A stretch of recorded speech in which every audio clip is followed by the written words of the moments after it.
Craft Coffee Chats with Richard Foote and Hayley Banks. Welcome to Craft Coffee Chats, everyone. Today I'm speaking to Hayley Banks, who's the membership manager of Design Nation. Welcome, Hayley. Thank you. Yes, and you remember it's membership manager. Yes. So yeah, I don't know if you wanted to sort of briefly tell us about what Design Nation is, because we've sort of been doing a bit of work with you over the last few years during the whole COVID pandemic and stuff. But of course, well, Design Nation is a membership organisation predominantly, so it exists to support and promote the designer maker sector basically in the UK. So Design Nation has been around for, we think, probably about 23 years. It's the start date is we're a little bit unsure about it because it kind of grew organically from something, as these things do. But it was started in London by a lady called Peter Levi, who is the person that also started New Designers and the Design Trust as well. So Design Trust was the sort of educational arm of the support organisation, and then Design Nation was the kind of more commercial part of it. So it started initially as quite a small thing that Peter just realised there were people out there that needed this support, needed promoting, and she was very well connected with lots of people in London with money. So I think that was really great for the people that were part of the Design Nation, because she introduced them to people that had money. She put on exhibitions and events, and invited the right people with the money to come along and launched lots of people's careers, really. So that was kind of how it started, and she was running a the Design Trust alongside that, and then started New Designers as well, or round about the same time. So that's how it started. And then after a while, I think that went on for a few years, and then Peter sadly died. I can't remember the exact year that she died, but she died, and then Design Nation went under it went to London Metropolitan University, so it became under their kind of wing, really, I suppose, and it was still running for a few years. And then but nothing was really happening too much with it. There was a website, there was an annual exhibition at Decorex every year because of a long-standing kind of relationship with Decorex, but nothing was really happening with it. And so Andrew Tanner, the designer, who was one of the original members of Design Nation, he just wanted something to happen with it, really, because it was just nothing was really happening. So he bought it off London Met University and took it on with the intention of kind of kickstarting it, getting it going, and sort of creating that growing it again as an organisation, as a support organisation. And that started to happen, but then Andrew was just kind of pulled in different directions because he had his own design practice, and then he was working for other companies. He worked for Next as a homeware designer, and then Jules, and then he now works for Sainsbury's Argos Habitat as the senior design manager. So he had a lot on, basically. And so he asked Design Factory, which is the other organisation that's kind of involved in this, if we would take it on to run initially alongside Design Nation. So Design Factory started in Lincolnshire, so this is where the kind of Lincolnshire connection. Okay. We've been based at the hub in Lincolnshire forever, really. So Design Factory was an organisation that was started by North Kesteven District Council back similar sort of time, kind of 20 odd years ago, about 25 years ago, initially to support the creative people that were in just the district, just within North Kesteven, but then it grew and it became a regional organisation, and then a national organisation. So we've been running Design Factory from Lincolnshire, from the hub, and Andrew Tanner was one of our members, so he knew about Design Factory because of that, and he sort of liked what we were doing, and so he asked us to take on Design Nation to run alongside Design Factory, which is what we did for about 3 years, I think. But then over time it became increasingly obvious that there was so much crossover, and why were we kind of running these two organisations. Claire Edwards, our director, she was kind of overseeing the two organisations, and then I was sort of delivering all the stuff for Design Factory, and then my colleague Liz Cooper was doing the same for Design Nation. And so we were all working very closely together, but then it just became like, well, why are we running two separate things here?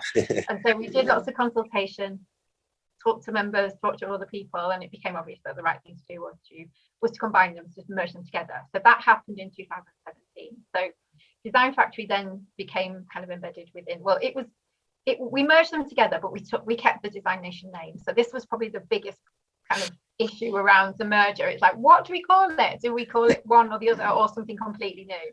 Right. And I think it was decided that we would go with Design Nation just because it had a more national profile. We'd done such a good job of our marketing with Design Factory and kind of rooted it in the Midlands that everybody kind of thought of it still as a kind of regional organisation, when in fact it was national, but I think lots of people still thought of it as that. So we went with Design Nation. So from 2017 we became Design Nation, incorporating Design Factory, and that's kind of where we've gone from there. Okay. So now at this point we've got around 300 members across the UK. So from Shetland, so Mary Backer is our furtherly north maker in the Shetland Isles, and then through Scotland and Northern Ireland and Cornwall, and we've just got a member in Jersey as well. So our new designer winner is Jersey, so he's kind of the furthest. Okay, excellent. And then right across the country. So that's what Design Nation is, basically. Yeah, okay. That's a long answer, wasn't it? It was a long answer, but a good answer.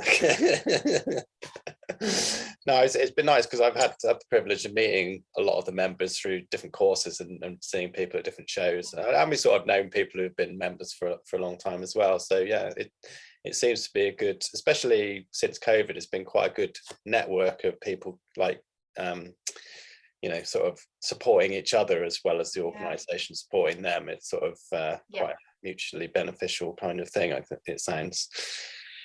Yeah, absolutely. And I think that community aspect that really came to the fore during COVID. I mean, we'd always tried to sort of foster that sort of ethos really within the organisation, and encourage our members to support each other and to to do things together, and collaboration. We've always been really big on collaboration, but I think during COVID, well, we started doing everything online. I think that was a massive change, because we didn't used to do that much online before, but we were kind of forced into it, and that actually meant that we had far more engagement from members, and we set up these cluster groups throughout the UK. So we've got 14 sort of regional groups throughout the UK now, and they all meet separately. And so I think it's really important. It's really important for kind of creators to have a network, and because a lot of people work by themselves. And that's it. Yeah. I mean, especially when you've got people all dispersed around the country, it's very hard. Even in normal times, it was always hard to get people together because everyone's so far apart and stuff. So it's been it's had some advantages of using this medium kind of connect people. I think we all have a bit of a love-hate relationship with Zoom now, don't we? It's not the same as seeing people in person for sure, but it definitely has been good to just allow that connection between people and stuff, and because it can be quite a lonely sort of existence if you're sort of just working by yourself all the time and only see people at shows or something. It can be quite a long time between actually connecting with other people who are on the same wavelength as you. So and so how did you get into the craft sector, and where's your love of craft come from? Okay. Well, I went to art school. So after A levels, I went to art school and did foundation, and had no idea what I wanted to do, basically, because I just really enjoyed doing everything, and basically wanted to then go and do a degree that was basically like 3 years of foundation, but that didn't really exist, unfortunately. So I found a course that was the nearest thing that I thought would be to foundation, that would allow me to kind of do different things, and that was at University of Central Lancashire in Preston. So I went there to do a 3D design degree, which turned out to be a bit of a disaster, unfortunately, because it was a new course. I was the first year to do it. It had been a HND course before that, and they changed it to a degree. And I think what they sort of intended it to be didn't, in practical terms, wasn't really. They thought everybody would be able to do lots of different disciplines and all work together. But of course, there were timetabling issues, and there were just more problems than they envisaged, I think. So I ended up doing in the first year printmaking and glass.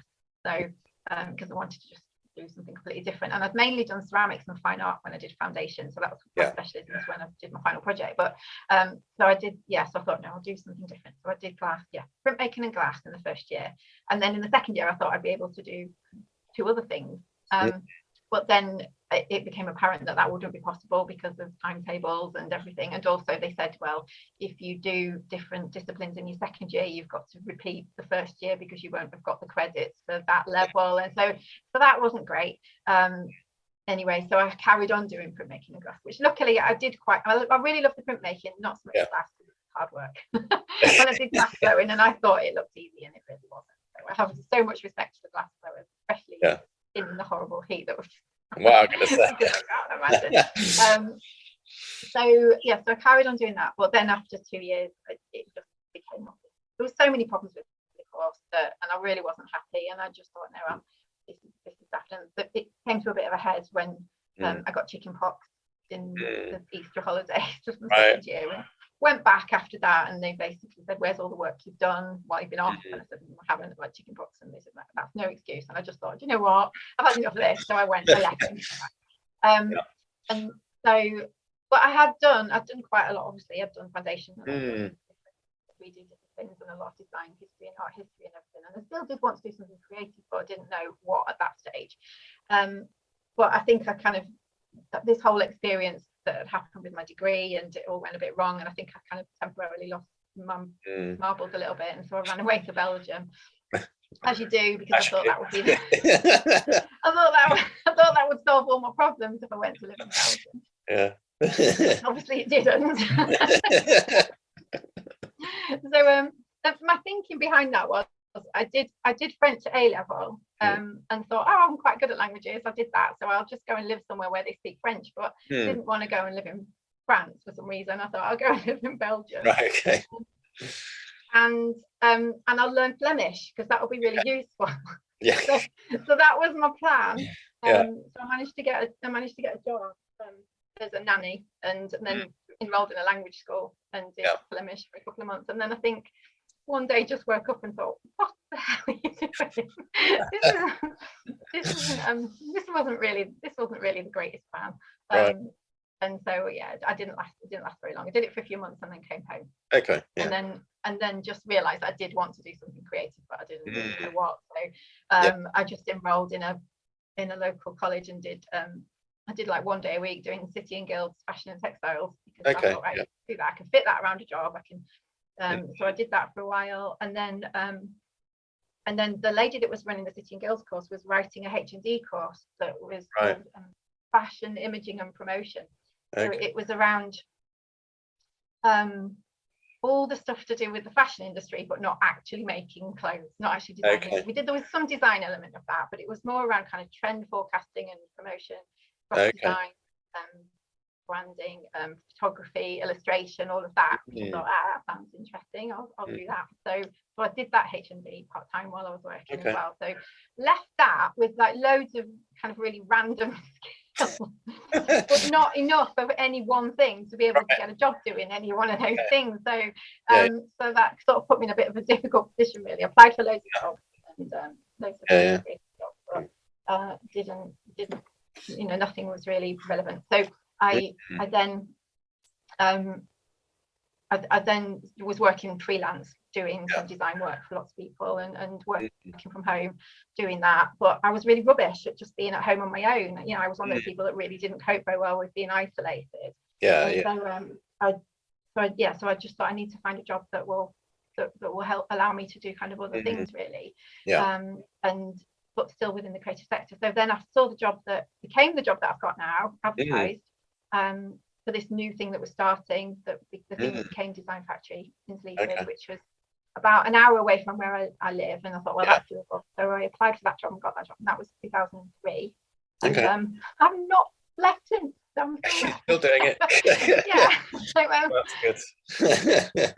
So I think I've kind of had lots of creative experience doing things myself but then kind of working with creative people, and I realized that that's where I'm happiest, really, is being in that kind of role where I can support other people, have an understanding of what they're doing, but not actually as I'm making. I think it's some level quite similar. I think I've I've studied engineering and war studies and stuff, and it was an interesting experience at the time, but yeah, it's never led into that area specifically, but you sort of build up lots of different skills and stuff. So yeah. Yeah. And also just wanting to support craft makers is definitely, we're on the same wavelength on that.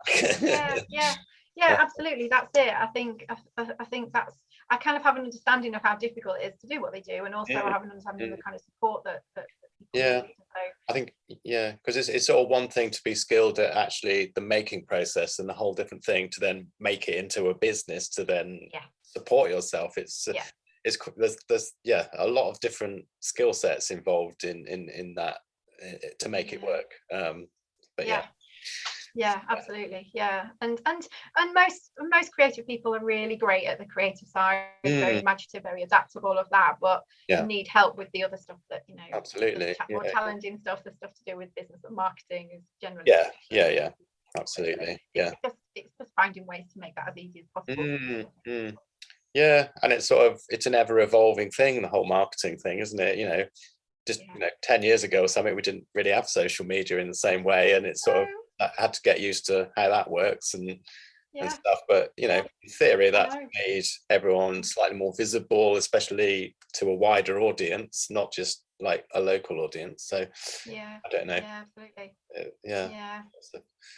Lots of new, you know, there's always something new coming out, isn't there? Yeah, there is. Trying to keep up. But so I was just going to say what with sort of making processes that you're doing now, what kind of things are your sort of, I know you haven't got anything immediately with you, but have you got what kind of things do you sort of do making? What do I do?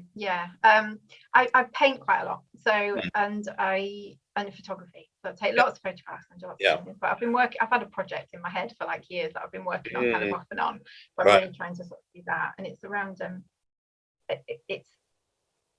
it's called Subtle Point of Contact, this project, because it's around a phrase that my yoga teacher said years ago about when we were doing thing laying on the floor and you kind of relaxing, and it's finding that the subtle point of contact between your body and the floor, and between like your eyelids and your top eyelid and your bottom eyelid, that kind of thing. So this idea of that subtle point of contact has been in my head for years, and I started to kind of see that in different things. So the kind of point of contact between two materials, or in the landscape where the sky meets the land, or where the sea meets the sky, that kind of thing, and just that not one thing or the other thing, but that kind of space in between, that point of contact.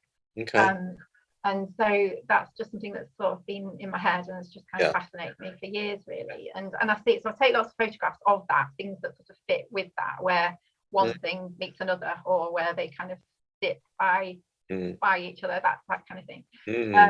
So it's just been a project that I've just sort of been exploring really for a long time. So it tends to be photographs that then lead into painting.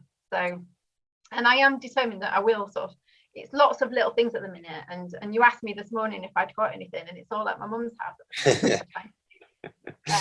But yeah, just been trying to explore that and see what it might become more.